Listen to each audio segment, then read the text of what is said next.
welcome to Injili Media. The shroud of Turin यानी Turin शहर जो कि इटली का एक शहर है, वहां मौजूद एक ऐसा कपड़ा जिसके बारे में ये दावा किया जाता है कि ये वो श्राउड है या वो कफन है जिसमें खुदावंद यीशु मसीह को जब सलीब से उतारा गया, उनके बदन को सलीब से उतारा गया, तो इस कपड़े में, इस चादर या इस कफन में उन्हें लपेटा गया। ये चादर या ये कपड़ा श्राउड ऑफ ट्यूरिन के नाम से जाना जाता है। इसी कपड़े के साथ साथ एक और कपड़े का जिक्र है जिसे सुडेरियम ऑफ ओविएडो कहा जाता है, यानी ये वो कपड़ा या रुमाल है जो खुदावंद यीशु मसीह की कब्र में पाया गया था। यानी एक तो खुदावंद यीशु मसीह का कफन और दूसरा कपड़ा जिसका जिक्र इंजील मुकद्दस में भी है कि उसे लिपटा हुआ कफन के साथ कब्र में देखा गया। इसके बारे में हम दोबारा एक और वीडियो में बात करेंगे, लेकिन आज हम बात कर रहे हैं खुदावंद यीशु मसीह के कफन यानी श्राउड ऑफ ट्यूरिन के बारे में। श्राउड ऑफ ट्यूरिन यानी खुदावंद यीशु मसीह का कफन या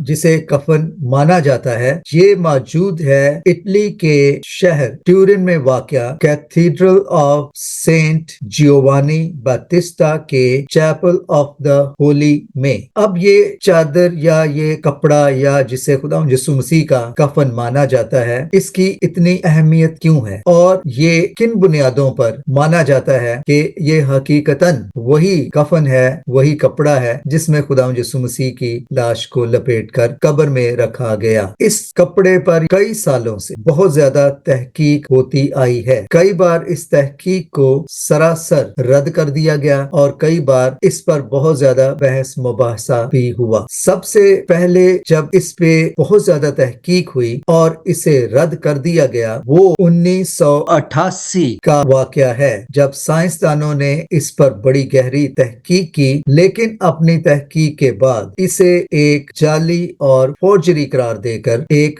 फेक रेलिक या आर्टिफैक्ट कहकर नजरअंदाज कर दिया। गो के ये उनका हतमी फैसला ना था, लेकिन उस वक्त तक जो उन्होंने तहकीक की उसके मुताबिक उन्होंने इसे ऑथेंटिक ना माना। उस वक्त साइंसदानों ने अपनी तहकीक के नतीजे में ये करार दिया कि गोया ये कपड़ा या ये कफन दर हकीकत मिडल एजेस या करूने वस्ता से ताल्लुक रखता है और इस पर जो खून के धब्बे मौजूद हैं वो दर हकीकत कोई रंग है या पेंट है या कोई और पिगमेंट है, लेकिन ये इंसानी खून नहीं है। 1988 की तहकीक के मुताबिक ये कपड़ा या फैब्रिक दर हकीकत 1260 और 1390 के दरमियानी अरसे का कोई कपड़ा है। साइंसदानों ने इसका मुतालिया कार्बन 14 की टेक्निक को ब्रुए कार लाते हुए इसे एक रेडियो एक्टिव आइसोटोप की बुनियाद पर एक जाली आर्टिफैक्ट करार दे दिया। ताहम इस पर तहकीक जारी रही और लिनन यानी सन के या इस कतानी कपड़े पर साइंसदानों ने अपनी मुख्तलिफ तरीका कार ब्रुए कार लाते हुए तहकीक का सिलसिला जारी रखा। लिहाजा इटली की institute of crystallography of national research council ने इस पर वाइड एंगल एक्सरे टेक्निक का इस्तेमाल करते हुए लिनन के इस कपड़े या फैब्रिक के बारीक तरीन रेशों पर अपनी रिसर्च जारी रखी और न सिर्फ इसे कार्बन 14 की टेक्निक इस्तेमाल करते हुए स्टडी किया, बल्कि इस पर सालहा साल से असरअंदाज होने वाले मौसमी और माहौलियाती अवामिल को भी मलहूज़े खातिर रखा। तब से लेकर आज तक इस पर तहकीक जारी रखी गई। अभी चंद हफ्ते पहले ही इस तहकीक ने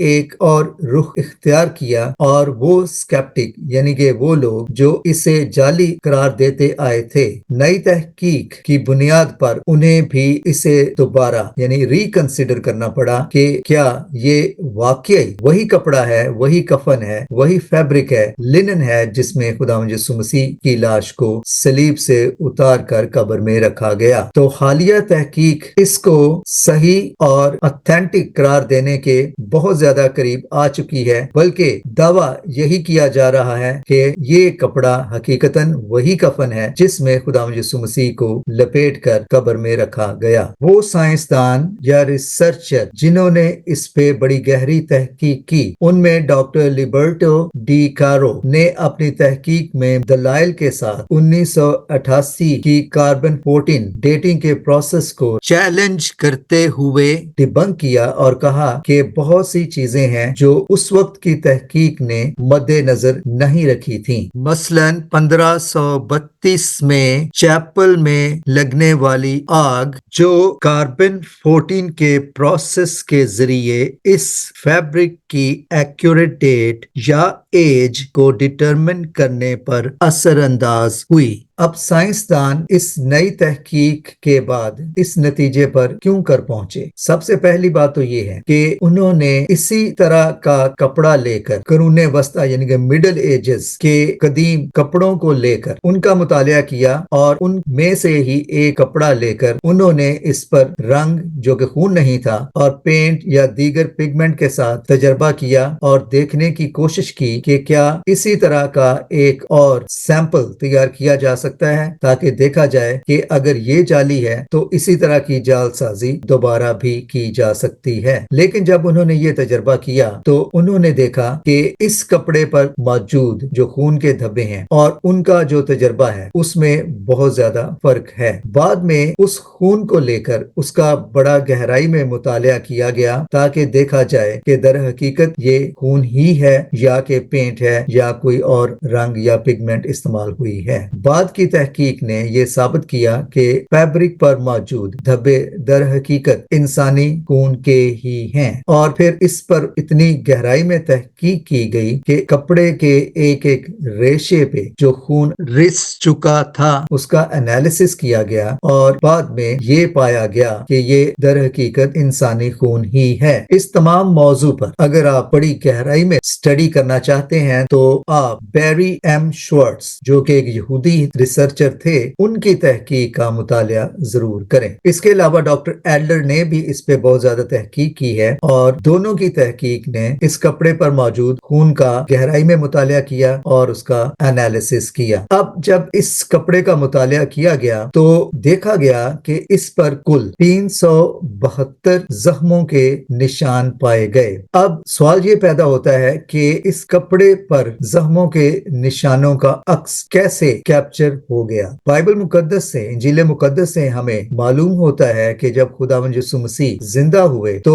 उनकी कयामत के वक्त एक बहुत ज्यादा रोशनी, नूर, जलाल कब्र में से जाहिर हुआ और एक बहुत बड़े जल्जले की सी कैफियत में खुदावंद यीशु मसीह पुरनूर और जलाली रूप में जिंदा हुए और कब्र से निकले। तो जैसे कि हम जानते हैं कि फोटोग्राफी करते वक्त एक फ्लैश उस ऑब्जेक्ट पर या उस शख्स पर पड़ती है जिसकी तस्वीर खींची जाती है तो वो फ्लैश या रोशनी उस ऑब्जेक्ट के अक्स को कैप्चर कर लेती है। तो खुदावंद यीशु मसीह के जिंदा होने के अमल के साथ जो नूर, जो जलाल वहां जाहिर हुआ वो बआनई उस कपड़े पर कैप्चर हो गया। बिल्कुल उसी तरह से जैसे एक फ्लैश लाइट तस्वीर खींचते वक्त कैमरे से निकलती है और जिसकी तस्वीर खींची जाती है उस पर पड़ने के बाद उसे अक्स बंद कर लेती है। तो इस कपड़े की स्टडी के बाद देखा गया कि इस पे 372 जख्मों के निशान पाए गए। इस कपड़े पर जिन जख्मों का अक्स इम्प्रिंट हो चुका था वो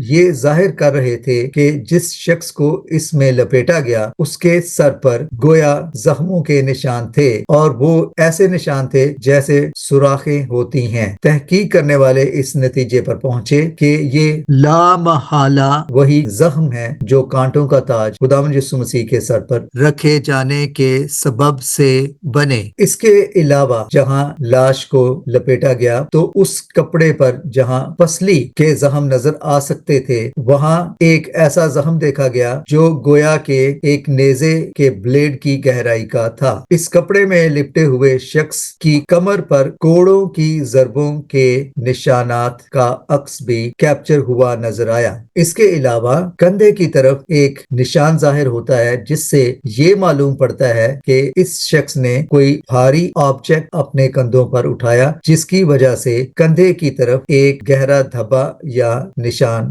ظاہر ہوتا ہے۔ ہم جانتے ہیں کہ خداوند یسوع مسیح نے کندھے پر صلیب اٹھائی۔ اس کے علاوہ عام طور پر جیسے تصور کیا جاتا ہے کہ خداوند یسوع مسیح کے ہاتھوں اور پاؤں میں کیل ٹھونکے گئے، لیکن ایسا نہیں۔ اس وقت مصلوب ہونے والے شخص کے ہاتھوں میں نہیں بلکہ کلائیوں میں کیل ٹھونکے جاتے تھے، اور اس کپڑے پر جو زخموں کے نشانوں کا عکس ہے وہ کلائیوں پر ہی زخموں کا عکس ہے، نہ کہ ہاتھوں پر۔ دونوں پاؤں پر کیلوں کے زخموں کے نشان نہیں پائے گئے بلکہ صرف ایک پر ہی، کیونکہ رومیوں کا یہ دستور تھا کہ وہ ایک پاؤں پر کیل ٹھونکتے لیکن دوسرے میں نہیں، تاکہ دوسرے پاؤں پر مصلوب ہونے والا شخص اپنے پورے بدن کے وزن کو سانس لینے کے لیے اوپر نیچے کر سکے۔ یہ بھی دیکھا گیا کہ ٹانگوں میں کوئی ٹیڑھا پن نہیں تھا بلکہ سیدھی تھی، کیونکہ ہم دیکھتے ہیں کہ بائبل مقدس کے مطابق خداوند یسوع مسیح کی ٹانگیں دوسرے مجرموں کی طرح نہ توڑی گئیں۔ اس کفن میں لپیٹے جانے والے شخص کا قد دیکھا جا سکتا ہے کہ وہ تقریباً 6 فٹ کے قریب ہے۔ کچھ محققین اسے 5 فٹ 9 انچ مانتے ہیں۔ 1907 میں